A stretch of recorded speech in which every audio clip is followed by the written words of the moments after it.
To our chat today, team. For all our listeners or viewers out there, we've got the amazing Rabbi Mendel Kastel today on our chat and on our podcast. The rabbi's got an amazing story. The rabbi's actually got an OAM accreditation, which is just amazing, being an award. So we're going to hear about that as part of this conversation. What I thought I might talk about very, very quickly is and hand over to Rabbi Kastel, who's been at the helm of Jewish House for many years, guiding that team through some incredibly challenging times. And I can't wait to hear about how you've done that, Rabbi Kastel. Would you mind taking all of our listeners and viewers through very quickly, I guess, a little bit of your background and a little bit about Jewish House, pretty please? Sure. So, as I said, my name is Rabbi Mendel Kastel. I'm a rabbi, grew up in Brooklyn, New York, and have been in Australia for about 35 years, a little bit more, and played a number of different roles, but I've been at Jewish House now for 18 years. I was the second rabbi at the Great Synagogue for a number of years and done a few different things around the place. So when I came to Jewish House, so sort of leaving traditional pulpit kind of role to move into a more welfare community sort of based. The organization was here before me, but it was an opportunity to be able to sort of say, okay, what do we do with this organization? Where does it fit? How can I make a difference, etc. So as I said, it existed before, but didn't really have the direction and focus that I was looking for. And also, I wasn't looking to compete with other charities and other welfare spaces. I was looking for, where do we fit? Where's our piece in the puzzle? And therefore you can work better with others. Because if you just come in and just compete with everybody else, then you're not really able to do what you need to do. We need to understand we're part of a greater ecosystem, and therefore that works. So it was called the Jewish House Crisis Center, and we focused on that word crisis. So crisis is a particular point in time when people are struggling. So there's overall welfare, but then there's a crisis. Something has happened. Some people can just deal with it, and others need extra support. And that's where Jewish House comes in, to focus on that particular point. You might call it the pointy end. Love it. Thank you so much, Rabbi. And more specifically, what services do you offer for people in crisis, if that's okay, please, Rabbi? Sure. So crisis, the way we set up the service to help people in crisis, very much like in the health system, you've got an emergency room, and then you've got a hospital. So therefore, we've, if you like, carved out the emergency room part of the crisis and welfare. Wow. What is an emergency room? It's very available. There's a lot of services, but for short term, because we need to then be able to have the relationships with other services to be able to refer them in. What it also means is, if you've ever been in an emergency room, you know that there's a sense of urgency, there's an adrenaline, there's a real push to get stuff done. And that's also how Jewish House operates. But to provide that level of support and care at that intensity, you'd burn yourself out. And that's why it's short term, so that we can then refer them to others where they'll look after them longer term, or they go home and can sort of continue on their own. We also have some prevention work and some post-vention work, but really our focus is on the crisis. Wow. Hey, thanks for sharing. And what, for you, Rabbi, what does it mean to provide, like for you personally, why? What's your big why? What's the driving force for you, So for me, the driving force is to make the world a better place. So what that means is to be able to be there with people on their journey when they need that extra support. And whether that's in our work with homelessness, with drug and alcohol, with mental health, with family breakdown, domestic violence, jobs, legal problems, financial problems, all those kind of things, they can all present a crisis at a particular time in a person's life. And we're here to be able to travel with them and help them through those times. Travel with them on the journey. Amazing. For you personally, to set up to pick up a non-for-profit organisation that was already in place, for you to find that niche, and for you it was crisis support, what I'm hearing, Rabbi, is that there was some decision making for you when you jumped into that CEO role, and there was sort of a bit of a vision setting or some sort of a recalibration and a real clarity of mission. Did you have to bring a leadership team along that journey? Like, what was the setup before you took over the CEO role, please? And how did you do that? No, absolutely. When I joined here, we had, there was, I think, 3 staff. We're turning over about 700,000 a year. It was a relatively small organization, and in a short period of time, I needed to try and figure out where is it that we're going and what are we doing. And we had an interesting experience early on in the journey. There was a partner of one of our board members at the time, who's a professor at the university. And she said, look, I'm happy to volunteer and help you out. And I said, look, how about you do a bit of a report of where we're at and what my vision is for the future, which is a great luxury really early on in a new organization. And she did a lot of work. She sort of went around to see if anybody ever heard of the organization, what we do, what people thought of the organization, where we were at, how effective we are, etc. And then she sat down with me to say, okay, where do you see this organization going and what's your vision? When she was done, she sat down with me and she says, look, Mendel, you're a bit crazy. I don't know what you're thinking, but you've got a lot of catching up to do here.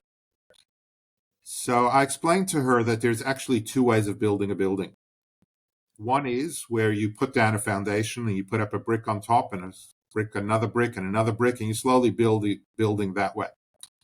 The other way is where you build it frame first. So you build like a teepee and then you slowly fill that in. So I said I'm more of the latter kind of concept. I have the broader vision where I'd like to go.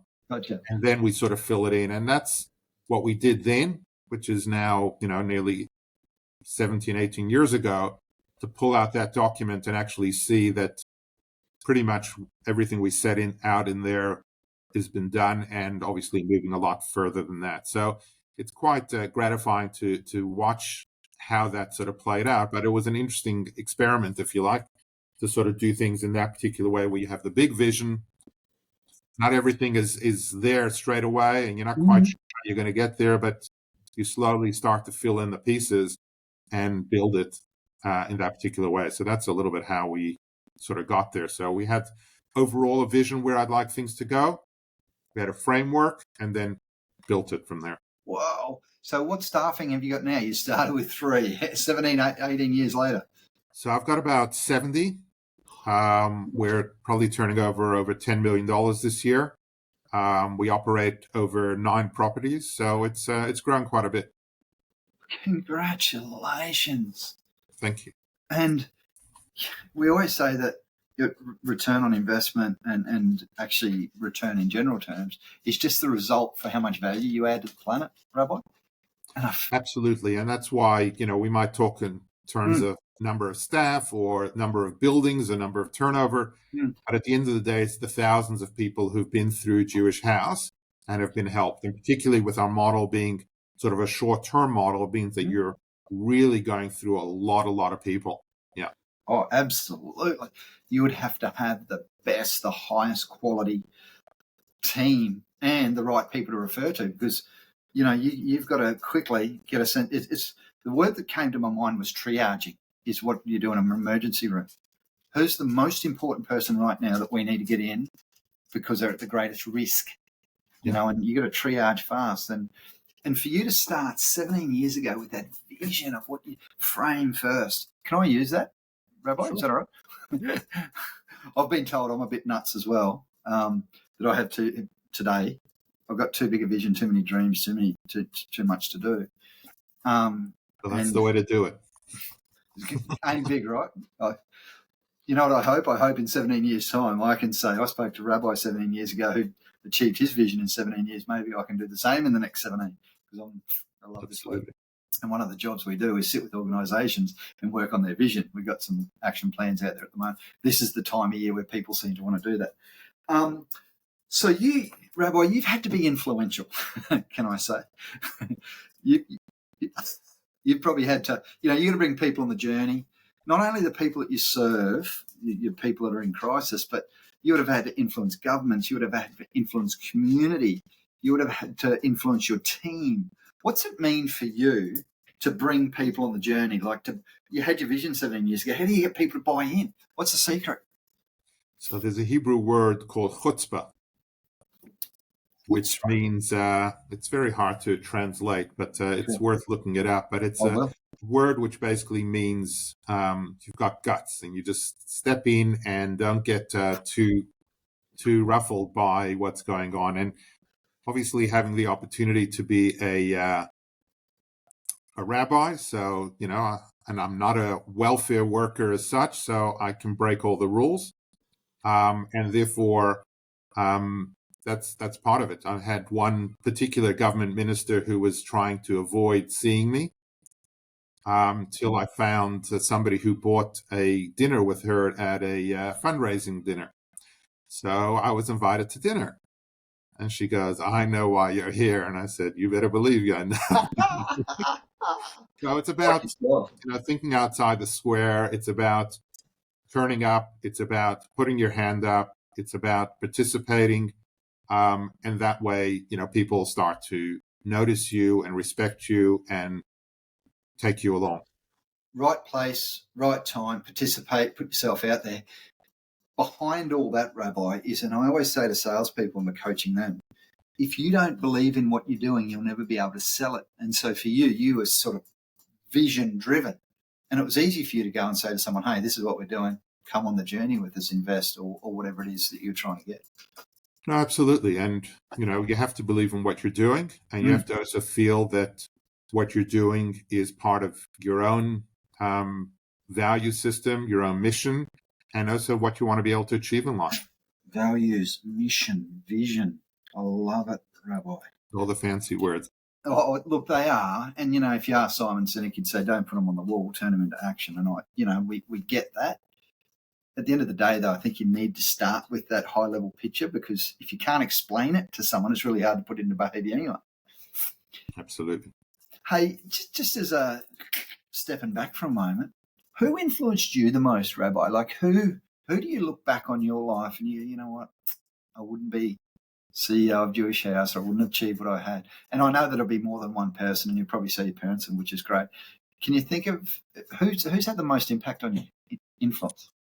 So besides, as you said, my dad's a rabbi, my grandfather's a rabbi, my great-grandfather's a rabbi, so I had no choice. Fourth generation. Right. My son's trained as a rabbi, although as a businessman. Right. In my life, I grew up in New York, in Crown Heights, Brooklyn. And I grew up in a Chabad Lubavitch community under the leadership of the Lubavitcher Rebbe. And he's probably the one who's really had the strongest impact on me. He was an incredible leader, incredible connector, a scholar, a visionary.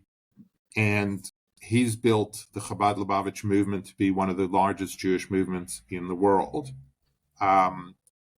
Probably, from companies, he's probably rivaling Coca-Cola in the number of places that you have Chabad centers around the world. So to see how the Rebbe has influenced people, connected with people, didn't matter from what level, how rich, how poor, what religion, where you came from. Every person had their own particular connection with the Rebbe, and he would have had the single most influence. And in some ways, I almost feel like I'm part of the movement of what the Rebbe has sort of set up in sending people all around the world, and I'm here representing in Australia, Sydney. It's like you're an extension of that human. That's how closely connected to that person and that message. You feel like you're a bit of a channel for that message still to this day. Absolutely. Whoa. And wouldn't it be cool, Rabbi? And I'm sure there's people in your life, Rabbi, that I think would look to you and probably go, you know what? As a rabbi, you probably had that same impact on others as a strong leader. And I think as leaders, we probably aspire to have that impact on others, that people go away and remember the impact that they had on us. Just on that, as a leader, have you ever heard of the concept, and you would have, psychological safety? Do you know what sort of we mean by that in general terms? Yeah, cool. And so we do a lot of psych safety in our leadership coaching and training. It's just a big part of the work we do now. Yes, it's legal. Given that you've heard of the topic, what does psych safety mean to you in the context of, say, a non-for-profit where you're dealing with crisis on a daily basis? Just your thoughts around that, how we help people stay safe. Well, it's absolutely essential. We as an organization are dealing with people who have gone through a huge amount of trauma or are in the midst of it, traumatic situations.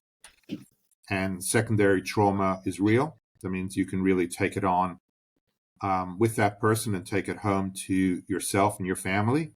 So it's really important that we make people aware of it and to make sure that they're supported and have the appropriate supports all the way through their work and do regular check-ins and supervision and groups, etc., to really make sure that they're traveling okay. Because the last thing we want is for, one of our people to go down. Would you offer your staff, I guess, the same sort of support? Like if you sort of want to, what does support look like for you? So in our organisation, small organisation, it's sort of a check-in. Hey, do you need any help? Do we need to talk? Is it a workload thing for you? This is secondary trauma is a big deal. Like, would that support be something like, referral to the same people that you might send the crisis people to? Like, what does support look like for you as a leader? So we do have managers and we do have people who are sort of looking out for other people. Gotcha. So I think that's an important part of it. Mm-hmm. So besides just checking in on a daily basis and a regular basis, when there is a particular difficult situation, client, whether we're talking about, where staff are involved, where a child needs to be removed from the parents. I mean, that's pretty big trauma. We need to make sure that our staff are then supported, debriefed, checked in on, for the next few days. So that there's real stuff going on here. I also work as a chaplain to New South Wales Police. And again, what the police have to deal with. Or I work also in a number of the hospitals and what staff need to work with there. So It's very much part of our everyday kind of things. We do have an EAP, and then we have a psychologist who comes and checks in with people. So it's a real part of the organization and must be. I knew it would be. So thank you for sharing. Thanks for outlining that. We've got to look after our staff first, Rabbi, haven't we, before they can go and look after the people that they've got to serve. Absolutely. Right? And we need to look after ourselves. I was thinking that, like, if you're dealing with this yourself, you're not only dealing with staff, you're dealing with people in crisis. What do? Do you have a self-care routine, Rabbi? What do you do for yourself? I do have a self-care, and I have a very loving family. I do check in, regularly with a supervisor, a psychologist. I do check in with my team nice. So even though there might be people who might be working for me, but they're still good people to check in with as they check on me and I check on them. I think it's important I'm a big believer in, I'm going to call flat management, but basically a leveling of management so that, I'm not the big boss. We're all in it together and we're working together. And I think that's important, whether it's in the management, whether it's in helping the people. So if a person comes here and is getting help, it's not, I'm the big shot that can tell you what services I'm going to give you. Mm-hmm. I'm going to sit down next to you, together with you, and we're going to explore what kind of help we can get for you. And that's important. That power balance, I think, is a very important step in being able to help people recover as well. I love that answer. You would probably be the first leader that I can think of. I've worked with leaders for 20 years. I've done 1,500 one-on-ones recently, Rabbi, just with leaders like yourself, CEOs.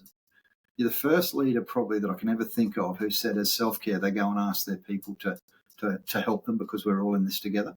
Like you look after, like my team, I need them to look after me as much as I look after them. That is empowers them. It empowers them and makes them feel that it's not I'm the boss and I'll tell you what to do. We all want to get the best for the organization. shoulder to shoulder, I say, shoulder to shoulder. Wow. And get the best for each other. And you're willing to be vulnerable enough to say, hey, some days part of my self-care routine is, can you just check on me and make sure I'm cool? Sure. That's it, Rabbi. Love it. Hey, 2 final questions because I'm going to value your time. First one is, do you have a leadership mantra? Do you have, you're leading 700 staff now. Is there a quote? Is there a line? Is it that Hebrew word that I wrote down? Chutzpah. Sorry, I had to have a go at it. Chutzpah? Yeah. Chutzpah, correct. Cool. Thank you. Have you got a leadership mantra? Is that it, or? I don't necessarily have a leadership mantra. My main thing is to lead by example, and to really recognize that everybody's a leader. And in order for us to be successful, we need to find the leadership in each individual and make them feel like they're part of the team. Thank you.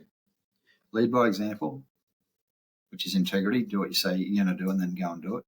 So what you're going to do and do it. And then empower everyone to be the leader that they are and ask them to lead by example as well. Because at the end of the day, leadership is influence and everyone's looking at us, for example, on how to behave. So let's lead the right way. Last one, this very last question. Who do you think we should get on next, Rabbi? If you or me, and if you were talking to amazing humans around the country and amazing leaders to learn from, to share with others, have you got someone that you would recommend? Can you think of another great podcast guest or a great conversational guest? Look, there's so many wonderful people in this country. One of the people who's been quite interesting to see him really make a difference is a young man called Daniel Noor from Streetside Medics. I've watched him sort of grow the organization very quickly. He's a young doctor who decided that he wanted to provide medical care to homeless people on the streets, and he slowly set up this organization and has these clinics and brings all these other doctors and nurses along on the journey. He's been Australian of the Year, and he's really an incredible young man. I'm going to reach out to Daniel Noor, if that's okay. Would you mind if I say that we've spoken? No, absolutely. Rabbi Mendel Kastel, OAM. Thank you so much for taking the time today. It's just such a pleasure to talk to humans like you that are changing the world, that have got so much heart, so much to give. Appreciate your time. It's a pleasure. Thank you. Lovely to chat. Thank you, Rabbi.